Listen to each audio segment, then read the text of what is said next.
Ferrand, sur Europe 1, au cœur de l'histoire.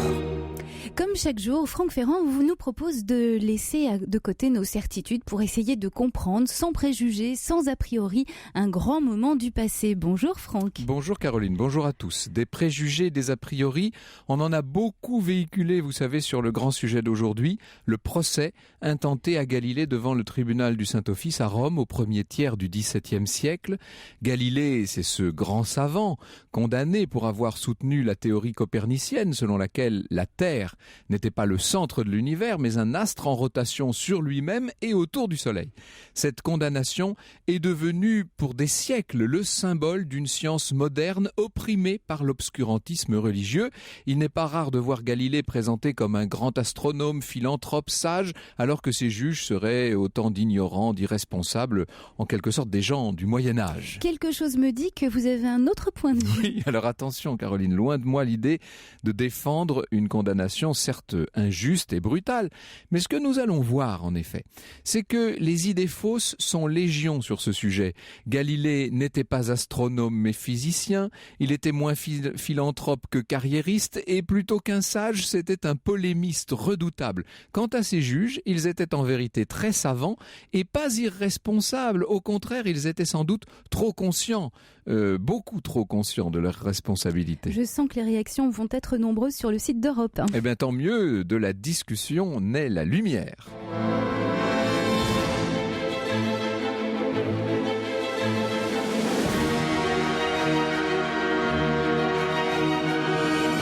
De 13h à 14h sur Europe 1, au cœur de l'histoire. Franck Ferrand.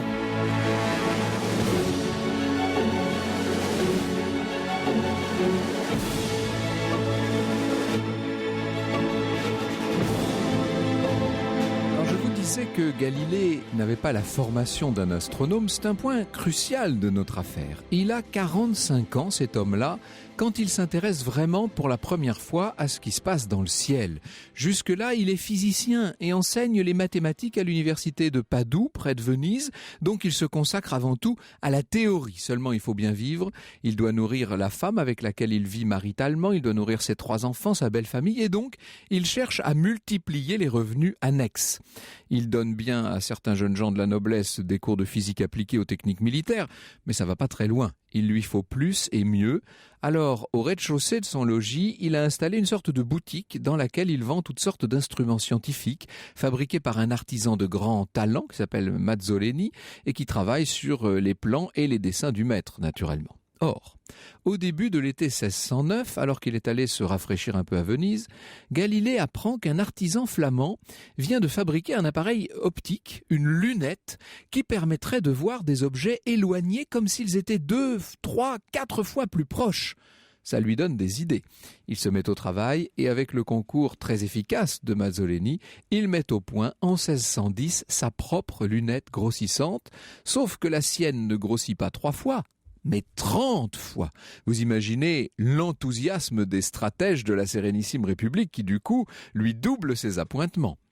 En soi, cette réalisation est fabuleuse, mais ce qu'il y a de génial, c'est l'emploi que Galilée a très vite l'idée d'en faire. Dès cette même année 1610, le professeur tourne sa lunette vers la voûte astrale et il demeure sidéré par ce qu'il voit. D'un seul coup, tous ces corps célestes qui jusqu'ici avaient toujours paru un petit peu abstraits à tout le monde, voilà qu'ils deviennent concrets, présents. On voit les reliefs de la Lune. Enfin, Galilée entrevoit la nature de la Voie lactée. Il distingue de nouvelles étoiles. Il va jusqu'à voir les satellites de Jupiter, même des taches dans le Soleil. Et là, vous voyez qu'on est d'emblée dans des observations qui remettent en cause, évidemment, les vieilles traditions et les grands textes sacrés. Galilée a une méthode à la fois très simple et très moderne. Il observe, il en tire une hypothèse.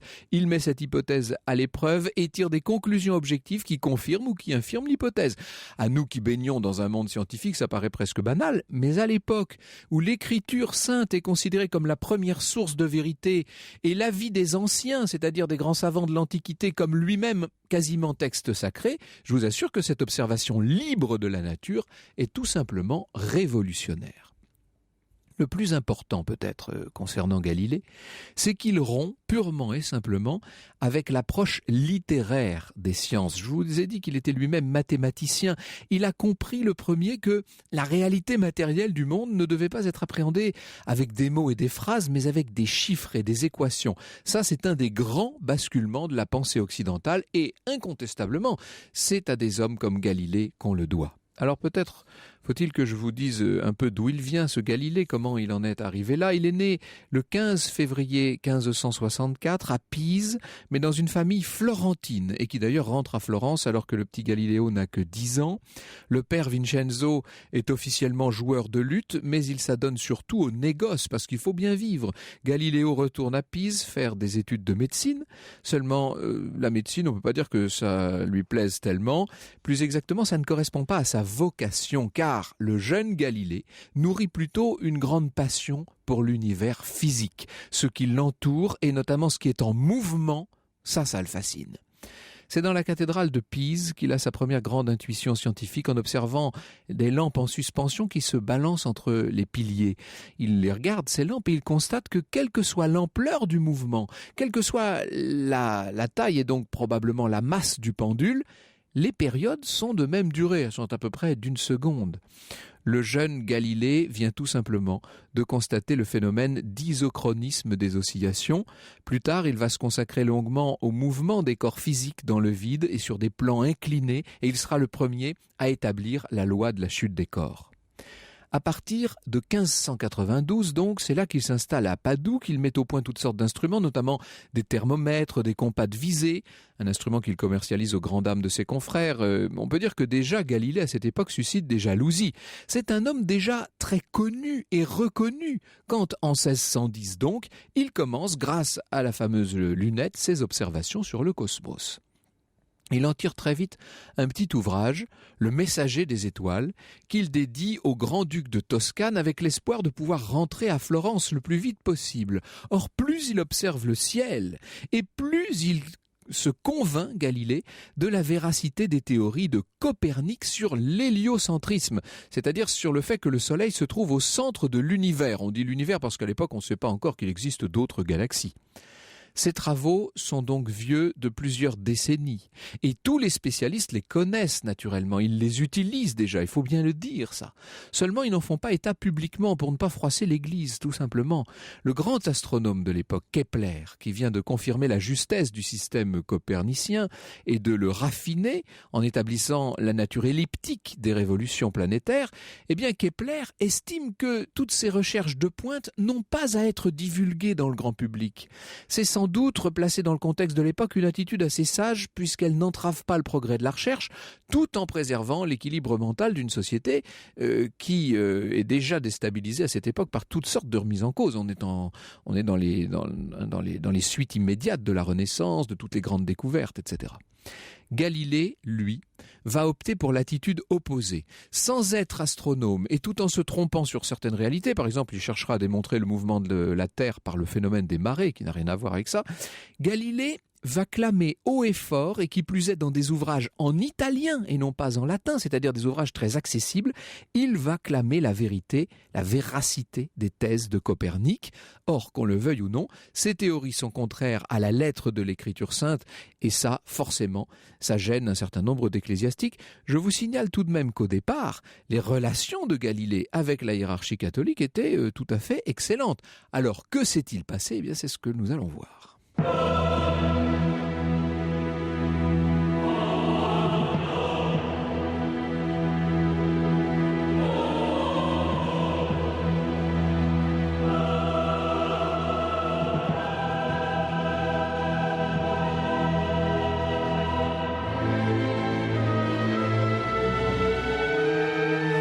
La bande originale sur Europe 1 du téléfilm Galilée ou l'amour de Dieu avec Claude Rich, une musique composée par Caroline Petit-Franck. Ah oui, c'était déjà il y a 6 ou 7 ans, ce téléfilm. Alors pour comprendre la longue polémique qui va mener au procès de Galilée, il faut revenir à l'éternelle opposition des élèves de Platon et de ceux d'Aristote. Vous allez dire, ça y est, leur voilà avec Platon et Aristote. Ben oui, vous savez que d'un côté, vous avez la théorie, aussi le besoin de vérité, d'explication globale. Ça, ce sont les platoniciens, dont s'intéresse Augustin et l'interprète chrétien. Et puis de l'autre côté, vous avez l'empirisme, la pratique, l'expérience avec un sens aigu de la nuance, du tâtonnement. Ça, ce sont les aristotéliciens. Et leur maître chrétien, c'est saint Thomas d'Aquin. Alors, dans cette première moitié du XVIIe siècle archi-baroque, ce sont les adeptes d'Aristote qui dominent. Il faut bien avoir ça à l'esprit. En matière de cosmographie, la théorie admise, et c'est d'abord celle de l'Église, est directement héritée d'Aristote via un grand savant de l'Antiquité qui s'appelait Ptolémée d'Alexandrie. Selon cette théorie, la Terre est immobile au centre des sphères universelles. On est encore dans cette grande vision, d'ailleurs assez poétique, du Moyen-Âge, vous voyez. Galilée, lui, a connu l'influence des milieux platoniciens de Florence et le système de Copernic qu'il défend maintenant bec et ongle prétend tout expliquer à partir d'une idée fondamentale, révolutionnaire, c'est que ce serait le Soleil qui serait au centre et les planètes, dont la Terre, qui tournerait autour de lui.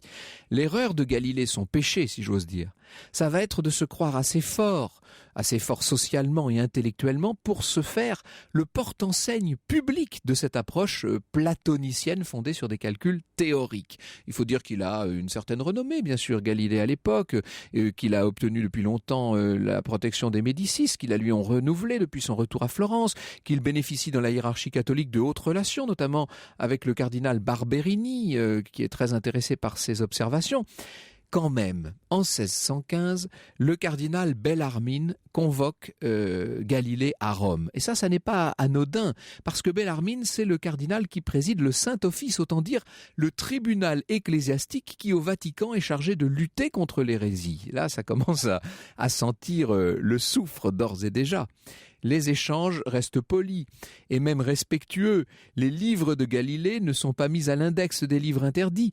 Mais en revanche, ceux de Copernic vont l'être, ceux de Kepler aussi, et de surcroît, Galilée va s'abstenir désormais de professer ses opinions fallacieuses. C'est en tout cas ce qu'espère, ce que pense l'Église. Vous voyez qu'il y a un premier gros coup de semonce. Vous allez me dire pourquoi cette intolérance de la part de l'Église catholique.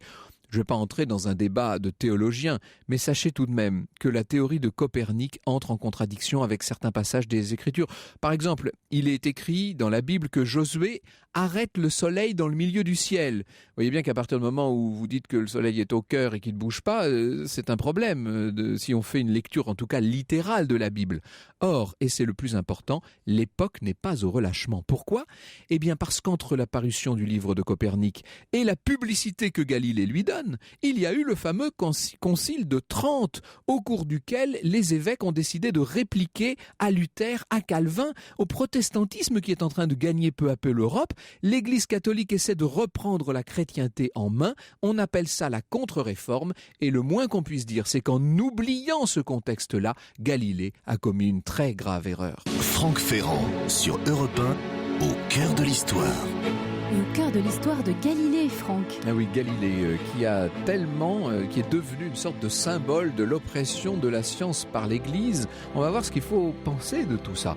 J'étais en train de vous dire avant que ne se lancent les publicités que Galilée n'avait pas tenu compte du climat particulièrement strict de la contre-réforme. Mes confrères historiens vont dire, ça y est, on devrait dire aujourd'hui de la réforme catholique, puisque c'est son nom. Et peut-être que s'il ne l'a pas fait, c'est parce qu'il est né lui-même, il a grandi, il a été élevé dans ce climat. Donc il ne voyait pas ce qu'il y avait de nouveau dans l'air du temps, si je puis dire. De plus, disons-le, Galilée a une raison tout à fait personnelle de ne pas trop se méfier, c'est qu'en 1623, son protecteur, le cardinal de Florence, Barberini, est monté sur le trône de Saint-Pierre pour devenir le pape Urbain VIII.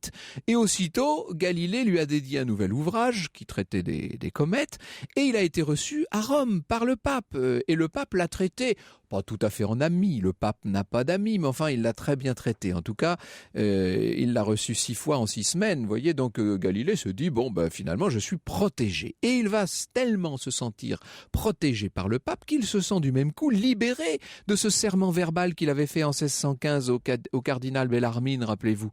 Et c'est donc le cœur léger qu'il va rédiger ce qui doit être considéré comme son chef-d'œuvre, en même temps que le maître ouvrage qui va causer sa perte, le fameux dialogue sur les deux grands systèmes du monde, qui est publié, je précise tout de suite, non pas en latin, mais en langue vulgaire. Ça a été terrible, parce qu'à la limite, le traité serait rédigé en latin comme tant d'autres. On pourrait dire qu'il n'est pas destiné à tout public, mais à partir du moment où il est écrit en italien, n'importe qui peut le lire et donc entrer dans la controverse. 1000 exemplaires sortent de presse pour la première édition. On est là en 1632. Or, Urbain VIII, à ce moment-là, s'est rapproché de la France contre les Espagnols et en échange, il doit donner des gages aux Espagnols. On est toujours dans cette papauté des 16, 17e et même encore 18e siècle, dans un rapport de force et d'équilibre politique avec les grandes monarchies qui l'entourent, bien entendu. Le pape va hésiter d'autant moins à lâcher Galilée que ce dernier est très lié à certains milieux romains qui ont eu l'imprudence de prédire la mort imminente du Saint-Père. Ça fait jamais plaisir, évidemment. Bref, de malentendus en raison d'État, et je suis obligé de passer sur un certain nombre d'événements, le savant florentin va perdre la protection du pape, se retrouver entre les griffes de Bellarmine et des jésuites, qui sont les fers de lance de cette contre-réforme, ainsi que les dominicains, qui sont les tenants de la tradition, on pourrait même dire de la tradition pour la tradition, et qui partant se font les défenseurs aveugles du vieux système de Ptolémée dans cette affaire. Voilà comment on en arrive au procès de Galilée, sur lequel nous allons revenir dans un instant, et voilà comment on en arrive à ce verdict tellement choquant et à cette séance pénible du 22 juin 1633, au cours de laquelle, publiquement, Galilée va devoir, il est au couvent, dans la grande salle du couvent des Dominicains de Sainte-Marie-sur-Minerve, et il va devoir faire amende honorable et déclarer: moi, Galilée, etc., âgé de 70 ans, donc en plus c'est le moment où il devrait prétendre à tous les honneurs et où on lui inflige cette humiliation publique, attendu qu'après avoir reçu du Saint-Office l'injonction d'abandonner absolument la fausse opinion que le soleil est le centre du monde et immobile, et que la terre n'est pas le centre et se meut, et la défense de tenir, de défendre et d'enseigner cette susdite fausse doctrine d'aucune manière, de vive voix et par écrit, et attendu qu'après avoir reçu notification que cette doctrine est contraire à la Sainte Écriture, j'ai écrit et fait imprimer un livre dans lequel j'expose cette même doctrine déjà condamnée, j'ai été jugé véhémentement suspect d'hérésie par le Saint-Office. J'abjure, doit lire en tout cas Galilée, toujours en public: j'abjure, je maudis, je déteste mes susdites erreurs, et je jure qu'à l'avenir je ne dirai plus et n'assurerai plus de vive voix ni par écrit aucune chose qui puisse donner de moi un tel soupçon. Vous comprenez que les défenseurs de la science et les amis de Galilée aient vécu cette humiliation publique comme une humiliation personnelle, et que depuis tant de siècles maintenant, on continue de considérer Galilée comme un martyr. Était-il vraiment un martyr ? Oh, pas vraiment, pas tout à fait, nous dit Aimé Richard, qui est avec nous dans ce studio et avec lequel nous allons revenir bien sûr sur toute cette affaire dans un instant. La vérité sur l'affaire Galilée, voilà le titre qu'Aimé Richard a donné à son ouvrage, publié chez François-Xavier de Guibert, un ouvrage qui vient d'être réédité d'ailleurs dans une édition augmentée, Aimé Richard. Alors vous, ce que vous nous dites, c'est que Galilée a quand même outrepassé un peu les bornes, et que ceux qui l'ont jugé à l'époque n'étaient jamais que fidèles au rôle qu'on souhaitait leur voir tenir.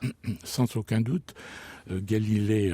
Quand il est arrivé devant le cardinal Bellarmin qui était un homme d'une intelligence remarquable. Il a d'ailleurs été canonisé, puis fait docteur de l'Église, etc. Et Galilée, finalement, avait promis de ne pas continuer à soutenir la thèse de Copernic, parce que le cardinal Bellarmin lui avait dit: écoutez, Copernic lui-même a dit: ce ne sont que des hypothèses que je suis incapable de prouver. Donc, prouvez-le, Seigneur Galilée, revenez me voir, et à ce moment-là, nous, Église, nous modifierons notre interprétation des Écritures. Alors pourquoi est-ce que l'Église tenait tant à l'interprétation des Écritures ? Mais c'est à cause de Luther, parce que depuis 1520... Oui, c'est ça, on est en pleine ascension du protestantisme, partout en fait. Et finalement, le drame finalement du protestantisme, c'est que non seulement Luther, mais enfin, nombre de ses disciples disaient « nous pouvons interpréter les Écritures » et avec des interprétations divergentes. Par exemple, alors que la base du catholicisme romain, c'est la transsubstantiation, Luther disait la transformation entière, finalement, du pain en chair du Christ et du vin en sang du Christ. Luther, finalement, disait non, pas du tout, il y a la consubstantiation. Zwingli allait plus loin en disant il y a présence non pas réelle mais spirituelle du Christ. Si on devait résumer la position de Galilée dans cette affaire, je ne parle pas de ses points de vue scientifiques, mais de sa position en tant que divulgateur d'un savoir. Il est à la fois l'homme qui n'a pas lui-même fait les découvertes. Les découvertes, c'est bien Copernic puis Kepler qui les font. Il est celui qui transmet ses hypothèses en disant ce sont des découvertes, et il ne tient aucun compte du contexte politique et religieux de l'époque, c'est-à-dire de la crispation de l'Église catholique romaine autour d'un certain nombre de dogmes pour essayer de contrebalancer l'expansion de la réforme. C'est ça l'histoire. C'est le Concile de Trente qui est finalement l'expression qui va donner naissance à la contre-réforme, parce qu'on peut toujours dire la contre-réforme. Bellarmine le disait, S'il le disait. Bon, le Concile de Trente avait dit « Nous, Église catholique, sommes les seuls qui puissions interpréter les Écritures. Nous sommes les seuls. Et qui essaye de les interpréter d'une manière différente de nous est hérétique. » Mais qu'est-ce qui lui a pris alors à ce Galilée d'écrire en langue vulgaire un ouvrage dans lequel, sans avoir effectué lui-même ces recherches-là, puisqu'encore une fois, il avait ses lunettes, lui, pour l'observation, mais il n'était pas un théoricien des astres. Pas vraiment, non. Qu'est-ce qui lui a pris d'écrire cette chose en langue vulgaire? Son but était de révolutionner la pensée ou de se faire un peu valoir, dites-vous? Je pense de gagner de l'argent. Oui. Vous savez, toute sa vie, il a tiré le diable par la queue. Il avait sur le dos une mère qui était une harpie. Il avait finalement un frère qui faisait des gosses à droite à gauche, puis qui revenait régulièrement complètement fauché. Il s'était porté caution pour la dot d'une de ses sœurs qui n'arrivait pas à payer. Il était menacé d'aller en prison pour dette. Donc, le moins qu'on puisse dire, c'est que l'image que vous nous donnez de Galilée n'est pas celle qu'on a si longtemps véhiculée. On est loin du Galilée de Brecht ou d'autres qui ont voulu faire de Galilée une sorte de martyr de la science. Alors, avec un scientifique qui se trouve être maître de conférence à l'Institut national des sciences appliquées de Lyon, qui s'appelle Michel Faucheux, nous allons voir dans un instant ce que la communauté scientifique, comment la communauté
Michel Faucheux qui vient de publier aux éditions de l'Archipel un ouvrage sur les folies scientifiques, idéologie et technologie. Ça s'appelle « La tentation de Faust ou la science dévoyée ».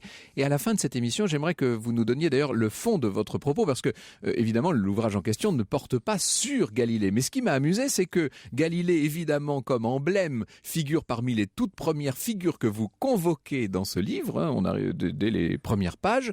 Et l'image que vous donnez de Galilée, vous, j'allais dire, est plus classique. Elle est moins hétérodoxe que celle d'Aimé Richard. Elle est plus orthodoxe. Alors, je voudrais quand même pas défendre ici l'orthodoxie. Je vais essayer de pas tout à fait le faire, de pas être limité à ce rôle. Ce que je voudrais dire, c'est bien sûr que dans l'histoire des sciences, il y a toujours des légendes dorées, et en littérature, en philosophie et dans les sciences.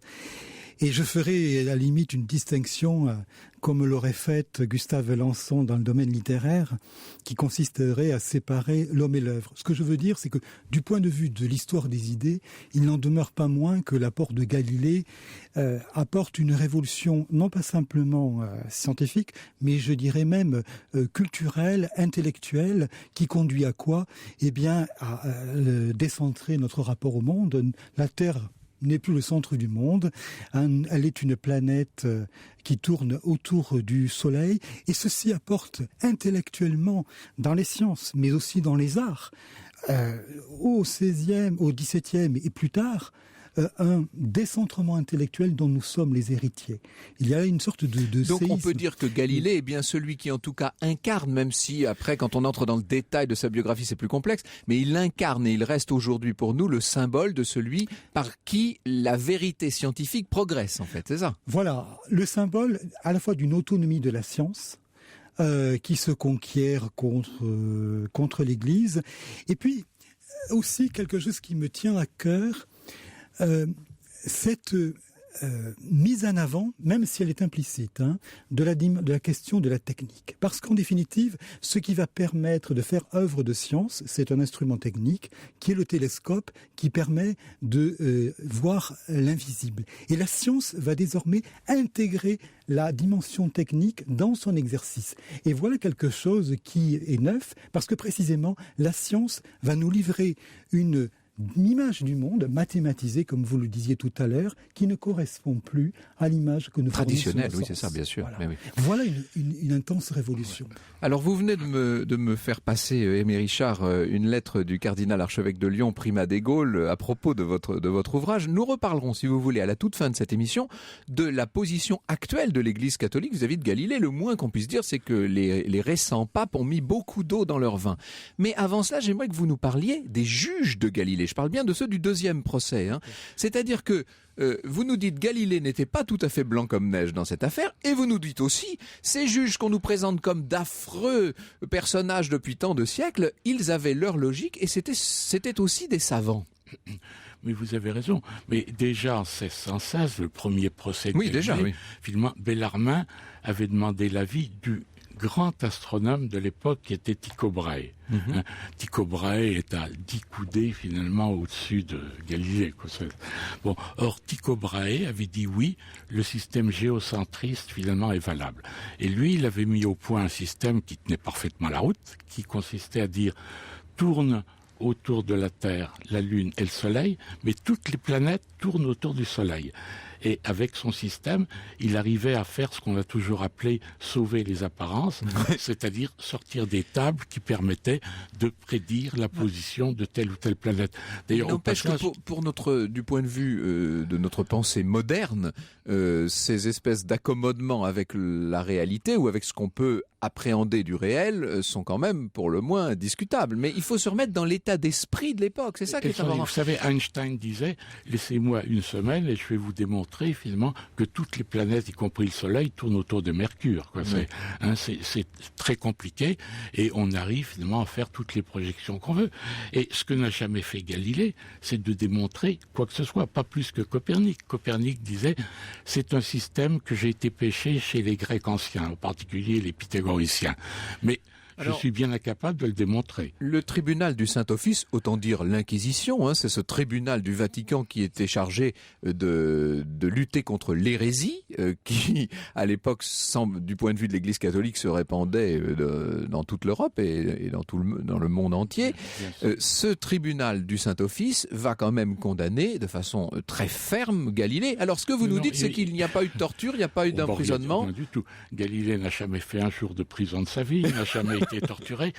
Pour vous donner une idée de la manière dont il était traité, c'est quand il comparaissait devant le tribunal de l'Inquisition, il habitait chez le procureur du dit tribunal qui lui avait laissé son appartement.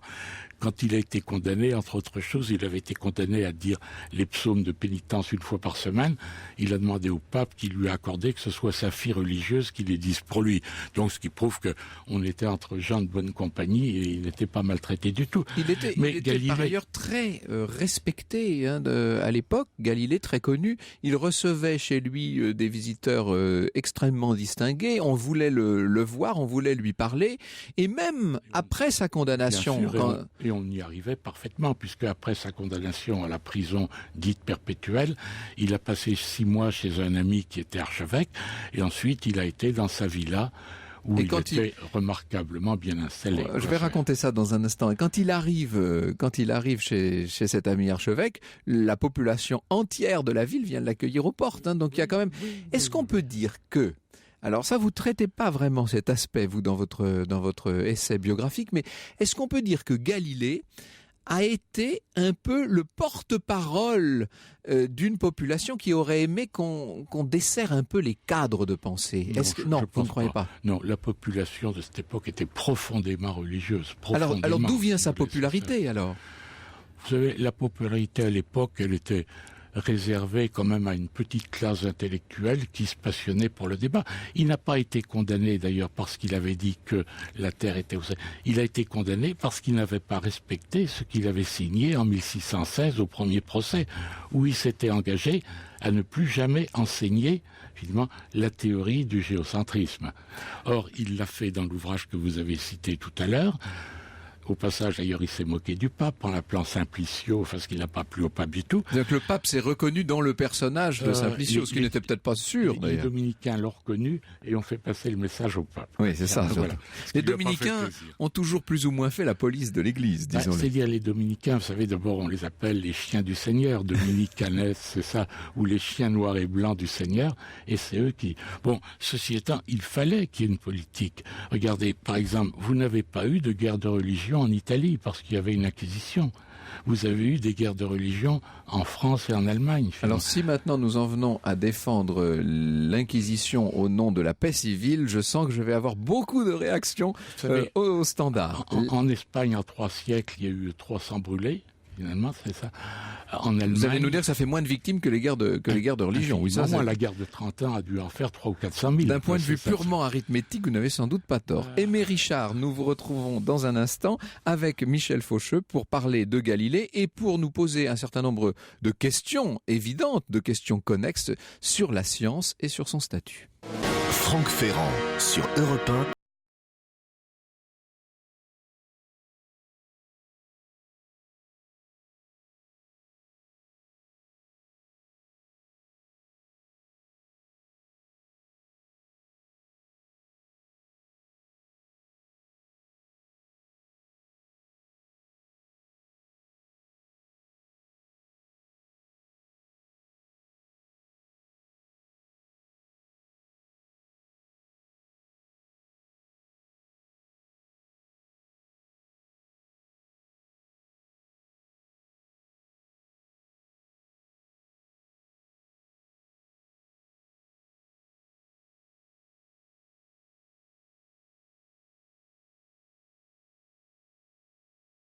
Une partie de la vie de Galilée. Alors Galilée donc a été condamné par le Saint-Office, il a dû faire amende honorable, nous l'avons vu, mais il a bénéficié, nous dit Aimé Richard, d'une réelle clémence de la part de ses juges.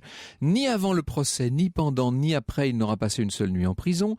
Il a par ailleurs échappé à la torture, on ne l'en a même pas menacé. Vous savez que souvent, lorsque les tribunaux de l'époque épargnaient la question aux accusés, ils leur faisaient au moins montrer les instruments de torture pour leur donner à réfléchir. Mais pour Galilée, ça n'a même pas été le cas. Dans une supplique au pape, le savant va demander tout de suite que sa réclusion à Rome soit commuée en réclusion à Florence. Alors Urbain VIII se fait quand même un peu prier, il ne donne pas satisfaction tout de suite à son ancien protégé, mais il l'envoie en résidence surveillée chez l'archevêque de Sienne, ce qui n'est pas bien méchant, c'est vrai, et du reste, le jeune archevêque de Sienne, qui est très apprécié du pape, va voler à son tour au secours de Galilée, et au bout de 5 mois, le savant est autorisé à rentrer, non pas tout à fait à Florence, mais tout près, à Arcetri, à condition qu'il ne reçoive pas chez lui beaucoup de monde à la fois. Voilà la condition qu'a fixée le pape. Vous avouerez que tout ça est un peu léger, c'est vrai. Il résidera dans une jolie villa surnommée le Petit Joyau, avec une vue très belle sur les collines et sur le couvent de Saint-Mathieu. La sévérité est donc toute relative. Attention, encore une fois, je ne nie pas la violence mentale qui a été faite à Galilée en l'obligeant à se renier en public.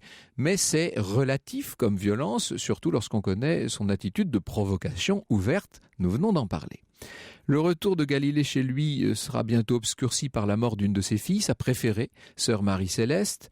Il faudra quelque temps aux savants pour retrouver goût à l'existence. Il y fut aidé, nous raconte Aimé Richard, par sa seconde fille, sœur Arcangela, et par les nombreuses visites qu'il recevait d'amis et d'étrangers, dont le grand poète anglais Milton, qui était très jeune à l'époque. Tous ses amis, tous ses visiteurs pressent Galilée de ne pas se laisser impressionner par la condamnation, dont les faits, avec le temps, s'atténuent forcément. Il doit, lui disent-ils, rédiger un nouveau dialogue. Ce sera le discours sur 2 sciences nouvelles, terminé à la fin de 1636, et qui n'a cette fois aucun lien avec la théologie. Il s'agirait plutôt d'une sorte de manuel de physique consacré essentiellement à l'étude du mouvement. Pas question pour autant de publier ce dernier opus en Italie. Vous vous doutez bien que l'Inquisition veille au grain. Galilée va confier finalement son manuscrit au comte de Noailles, ambassadeur de France, en vue d'une publication, j'allais dire comme toujours, aux Provinces-Unies, qui est le véritable centre de l'édition libre à cette époque. Le discours est publié à Leyde, chez Elzévir, en 1638. Peu de temps après, Galilée va devenir aveugle. On en profite à Rome pour atténuer encore les sanctions et pour l'autoriser à le rendre à se rendre à Florence. En 1639, il héberge un jeune mathématicien florentin, Viviani, qui sera son disciple jusqu'à la fin. Il me paraît évident qu'en philosophie, le doute est le père de l'invention, ouvrant la voie à la découverte de la vérité. Écrit à ce moment-là Galilée dans une de ses lettres. Les questions et les objections que ce jeune homme, il parle donc de Viviani, mon élève et invité, me pose depuis plusieurs mois à l'encontre du principe que j'ai supposé exact dans mon traité sur le mouvement accéléré, qu'il a étudié avec beaucoup d'attention, m'ont obligé à le repenser pour pouvoir le lui démontrer, et j'ai fini à ma grande joie et à la sienne par y parvenir. Il en a écrit la démonstration car je suis aveugle et j'aurais été perdu au milieu des schémas et des figures nécessaires. Je cite cette lettre qui est elle-même citée par Aimé Richard. À l'automne 1641, Viviani sera rejoint chez Galilée par un autre physicien célèbre, Torricelli, mais le maître décline aussitôt. Il va s'éteindre dans la nuit du 8 janvier 1642 et par ordre du grand-duc de Toscane, son corps est enterré, suprême et public hommage, est enterré dans la merveilleuse église Santa Croce de Florence. Le mausolée qui abrite aujourd'hui sa dépouille n'a été conçu qu'1 siècle plus tard. Michel Faucheux, on a quand même un peu égratigné Galilée aujourd'hui. Est-ce qu'on peut dire que le rapport d'autorité qui a existé entre science et politique, et en l'occurrence science et religion, ce qui à l'époque était quand même assez proche, ce rapport a perduré très longtemps, y compris dans une période très récente. Au XXe siècle encore, un certain nombre de scientifiques doivent montrer patte blanche. Bien sûr, ce rapport entre science et religion a perduré. On pourrait citer l'affaire Darwin, bien sûr, le darwinisme du XIXe siècle, et les problèmes que connaît Darwin, qui lui aussi opère un nouveau décentrement. Après celui de Galilée, c'est le décentrement de l'homme, qui n'est plus la créature installée au milieu de la création, mais une créature au milieu produit d'une évolution naturelle. Bien. Mais pour répondre plus précisément à la question, ce dont on s'aperçoit, c'est que la science, si elle revendique son autonomie, a pu aussi subir l'influence de la politique, des idéologies d'État. C'est vrai dans le pan-germanisme, le nationalisme allemand pendant la guerre de 14. Un scientifique comme Fritz Haber qui va déployer les gaz en avril 1915, le fait au nom du nationalisme allemand. Pour lui, il n'y a pas de contradiction. Et lorsque, en avril 1915, il déploie la première attaque au gaz chloré, provoquant des milliers de morts chez les Français qui sont en face, il n'est pas tout à fait content. Pourquoi ? Parce qu'il se dit, on aurait pu faire plus, ça aurait pu être plus déterminant. Et lorsque, quelques temps après, il organise une fête chez lui, parce que il a été promu, chose exceptionnelle pour un scientifique, au grade de capitaine. Alors il est très content, fait une grande fête.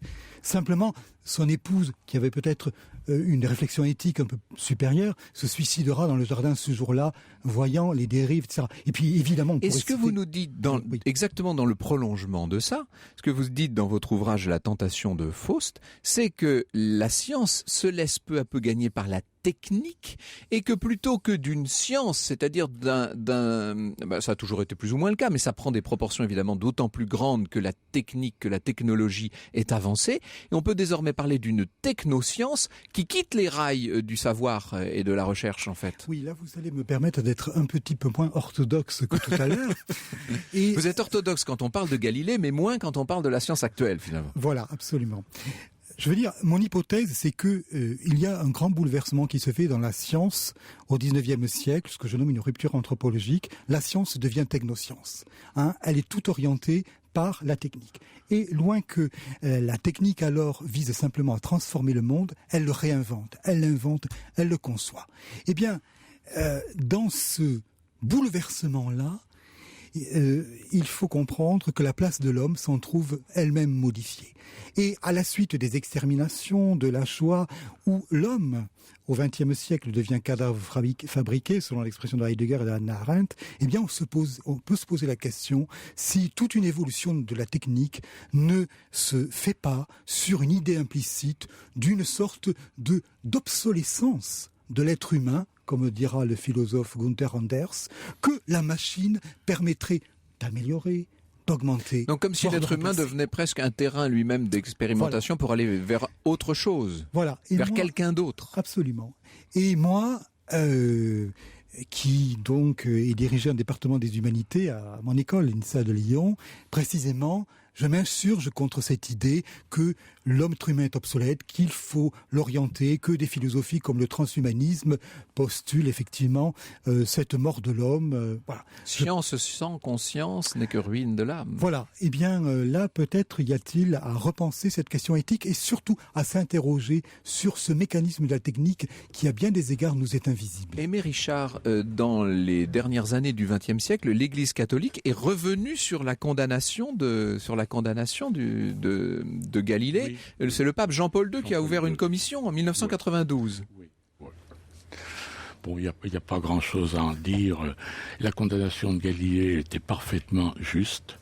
Galilée a été condamné en 1933 parce qu'il n'avait pas tenu les promesses qu'il avait signées de sa main en 16. Quand vous dites elle était juste, vous voulez dire qu'elle était... selon les normes de l'époque, elle était judiciairement fondée. Et elle était juste. L'Église s'appuyait non pas seulement sur son interprétation des Écritures, mais disait nous interprétons les Écritures, finalement, appuyées sur Platon, appuyées sur Aristote, appuyées sur Ptolémée et appuyées sur Tycho Brahe. Donc on ne peut pas nous demander davantage, finalement. Ce monsieur qui vient nous proposer une théorie qu'il ne peut pas démontrer lui-même. D'ailleurs, il faut. Mais il y avait quand même de la part des juges, il y a là une évidente hypocrisie, car ils sont parfaitement au courant des travaux de Copernic et de Kepler, par ailleurs. Vous montrez d'ailleurs qu'ils les connaissent très bien. Mais Copernic a toujours dit, y compris dans son testament, d'ailleurs qu'il n'a pas réalisé tout seul, mais qu'il s'agissait d'hypothèses. Or, finalement, vous savez, Galilée était un assez piètre astronome. Finalement, il y a 3 points dont il faut parler. Il a toujours nié l'existence des comètes. Il a dit les comètes sont des illusions d'optique, ce qui est quand même pas mal. C'était la théorie d'Aristote qui reprenait. Il a nié finalement la grande découverte de Kepler qui était les ellipses, qui était la seule chose qui permettait de sortir des cercles et de calculer enfin finalement ça. Et surtout, il a toujours défendu l'idée que les marées étaient dues à la rotation de la Terre, ce qui était absolument idiot. Kepler lui-même le lui avait dit en disant mais non, ça ne tient pas debout finalement. Donc ça fait quand même 3 bourdes majeures. Comment voulez-vous finalement faire confiance à quelqu'un qui fait de pareilles bourdes quand il vient vous dire mais je suis sûr que la Terre tourne autour du Soleil. On dit, écoutez, démontrez-le. Vous avez d'ailleurs quelque chose en ce moment qui est assez amusant, qu'est-ce qu'on appelle le créationnisme scientifique. Vous savez, c'est des écoles américaines qui disent, voilà, ça ne peut pas être le darwinisme. Il n'y a pas d'évolution. On parlait de Darwin, d'ailleurs, à l'instant. Le choix du hasard. Or, la science officielle qui défend le darwinisme, qu'est-ce qu'elle dit aux créationnistes ? Elle dit, mais prouvez-le. Donc elle se retrouve dans la position qu'avait l'Église catholique. Oui, ce que vous êtes en train de nous dire, c'est qu'il y a toujours une pensée dominante et qu'elle a besoin qu'on lui prouve les évolutions. Ça, Finalement, la science, c'est quoi? C'est d'abord des mesures, à partir des mesures, une hypothèse, et ensuite, on essaye de prouver cette hypothèse. Si on n'arrive pas, elle demeure une hypothèse. Nous sommes en train de comprendre, Aimé Richard, que vous êtes donc plus royaliste que le roi et qu'alors même que depuis 1992, le Vatican fait fortement machine arrière sur l'affaire sur la condamnation de Galilée et que d'ailleurs maintenant des messes sont même célébrées à la mémoire de Galilée, etc. Je cherchais la dernière, là, je crois que c'était en 2009 en l'occurrence. Mais il en a bien besoin d'ailleurs. J'ai l'impression qu'on ne vous rendra jamais Galilée sympathique. La vérité, votre vérité en tout cas, sur l'affaire Galilée, la vérité, c'est édité chez François-Xavier de Guibert. Et puis La Tentation de Faust ou La Science dévoyée qui pose de grandes questions sur notre époque, c'est édité chez l'Archipel. Merci Michel Faucheux, merci Aimé Richard d'avoir été des nôtres. Et merci. Et Elena Morna est de retour. Bonjour oui, Elena. Bonjour Franck, bonjour à tous. Alors on va revenir, on va mettre les pieds bien sur terre. Là on va quitter l'univers de Galilée et on va pénétrer dans vos maisons. Je suis sûre que vous serez intéressés par cette émission Franck, puisque nous allons parler des salles de bain. Vous savez, les salles de bain, elles ont beaucoup évolué. C'est aujourd'hui la deuxième pièce que les Français rénovent quand ils emménagent dans une nouvelle maison. Et elle est complètement différente de celle qu'on a connue quand on était plus jeune. Le bidet, tiens, par exemple. Oui, ça disparaît. Écoutez, c'est très très très sympa comme émission. Je vous invite d'ores et déjà à appeler au 39 21 ou sur europe1.fr si vous avez des questions pour aménager votre salle de bain. Il y a des gens qui ont de si belles salles de bain qu'ils organisent des dîners dans la salle de bain. Ah oui. Merci beaucoup Elena et nous nous retrouvons demain Caroline. À demain, Franck, 13h. Franck, 13h. Franck, 13h. Franck, 13h. Franck, 13h. Franck, 13h. Franck, 13h. Franck, 13h. Franck, 13h. Franck, 13h.